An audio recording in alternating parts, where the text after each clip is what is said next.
why we suppress pain and how that suppression shapes us. We begin suppressing pain at a very young age, often before we even know what pain is. Crying may be met with irritation, fear may be dismissed as weakness, anger may be punished instead of understood.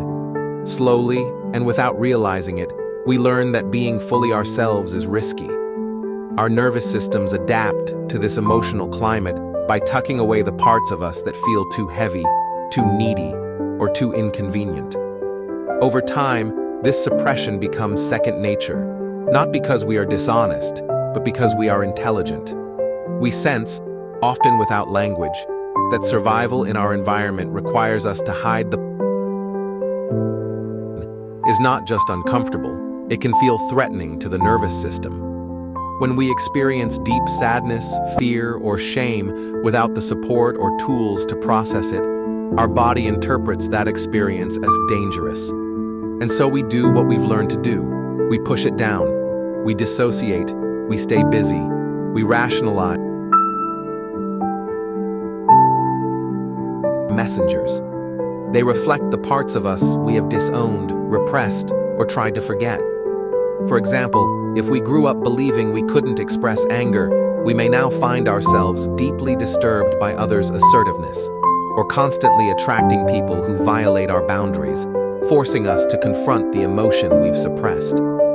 The external world becomes a mirror for the internal one, and relationships become spiritual classrooms. Every trigger is an invitation, not to react, but to reflect. What is this bringing up in me? What unresolved emotion or unmet need is this situation touching? Without that awareness, we stay locked in the cycle. And these patterns don't feel like coping. They feel like who we are, but they are not us. They are the masks we wear to keep our pain hidden, even from ourselves. What's more, these identities are often rewarded by society. You're praised for being so independent, even if it's just a trauma response. You're admired for being composed, even if you're emotionally shut down.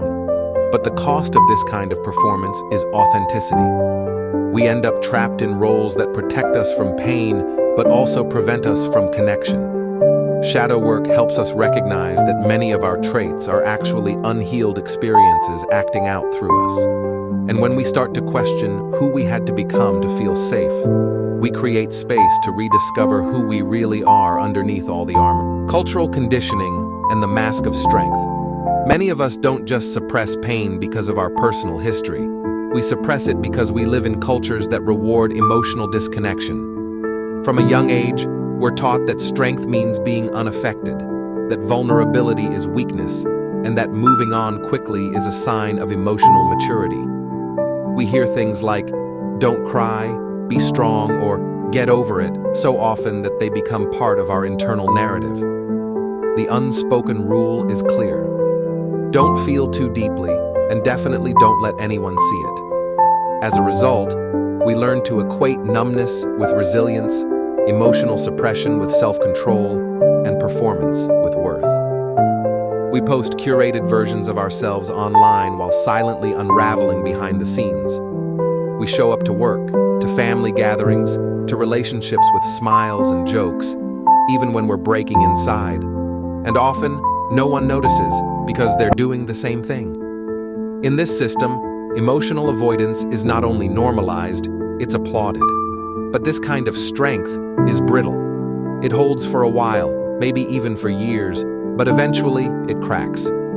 True strength isn't about how well we hide our pain, it's about how honestly we meet it. Shadow work helps us deconstruct these inherited definitions of strength so we can make room for a new kind of power, one rooted in truth, softness, and self-honoring. Projection. When pain seeks a way out. One of the most common ways suppressed pain shows up is through projection. What we can't accept or acknowledge in ourselves, we begin to see, loudly, in others. We criticize, mock, or become irrationally irritated by traits we've buried within our own psyche. This is the essence of shadow projection. The anger we never express shows up in others as aggression. The fear we suppress looks like weakness in someone else, and the desires we deny become wrong or selfish when others embrace them. The more disowned a part of us is, the stronger our reaction tends to be. Projection is the shadow's way of trying to get our attention. But instead of saying, "Look at me," it says, "Look at them." This externalization creates conflict, judgment, and distance, not only from others, but from ourselves. We assume the problem is out there, when in reality, we're being confronted with unhealed aspects of our own story. Left unchecked, this leads to cycles of blame, defensiveness, and misunderstanding. But when we pause and ask, "What is this triggering in me?" or "What part of myself am I seeing in them?" the energy shifts. We move from reaction to reflection. And in that space, we have a choice: to continue running from our pain, or to turn inward and reclaim the part of ourselves that's asking to be seen. Pain-driven choices and unconscious decision-making. When we don't face our pain, we don't just bury emotions. We build lives around avoiding them. Unconsciously, our wounds begin to steer the wheel, influencing who we love, what we pursue, how we cope, and who we become. We may choose relationships not based on compatibility, but on familiarity, drawn to dynamics that mirror our childhood pain, because something in our nervous system believes it's home.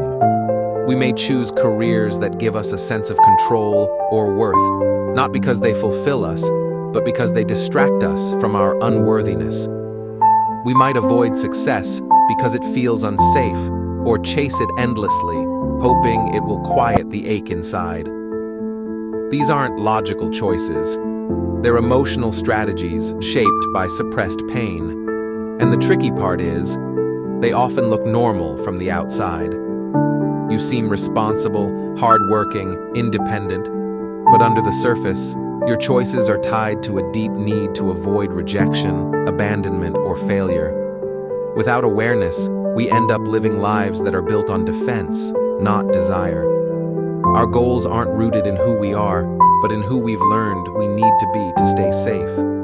Shadow work brings these unconscious drivers to light. It asks, is this choice an expression of my truth or a response to my pain? And when you begin to answer honestly, you stop building from fear and start creating from alignment. When we suppress pain, we aren't just avoiding the difficult emotions. We're limiting our entire emotional range. The nervous system doesn't have a selective mute button. We can't shut off grief and still expect to feel joy in full color.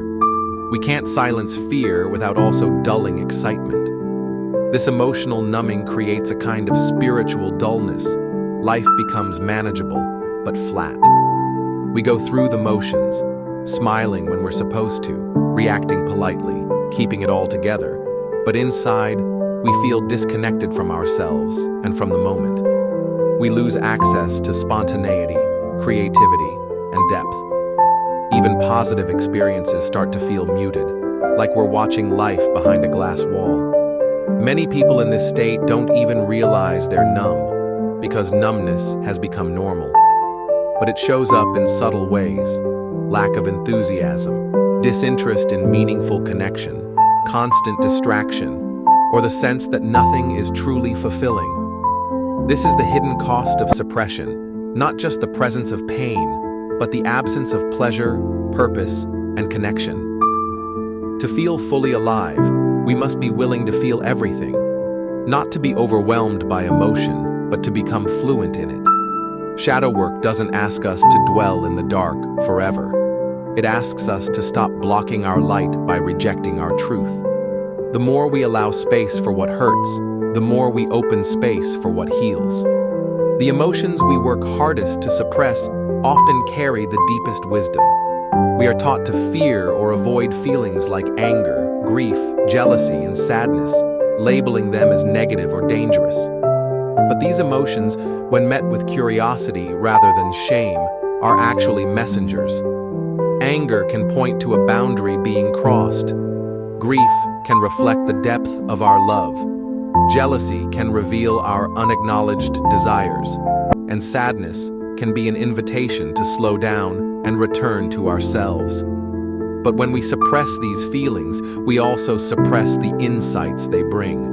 Instead of learning from our pain, we silence it, and in doing so, we miss the truth it carries.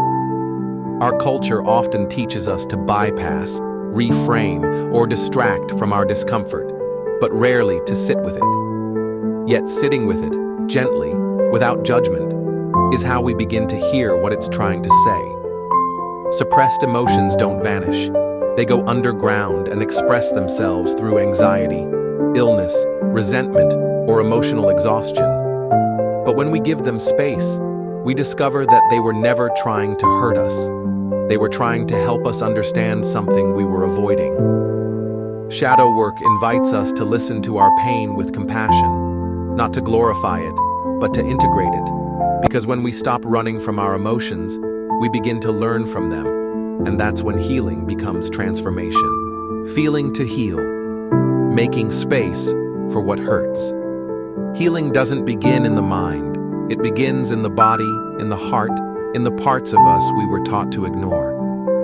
We live in a world that often encourages us to think our way through emotions, to analyze, dissect, or explain them away.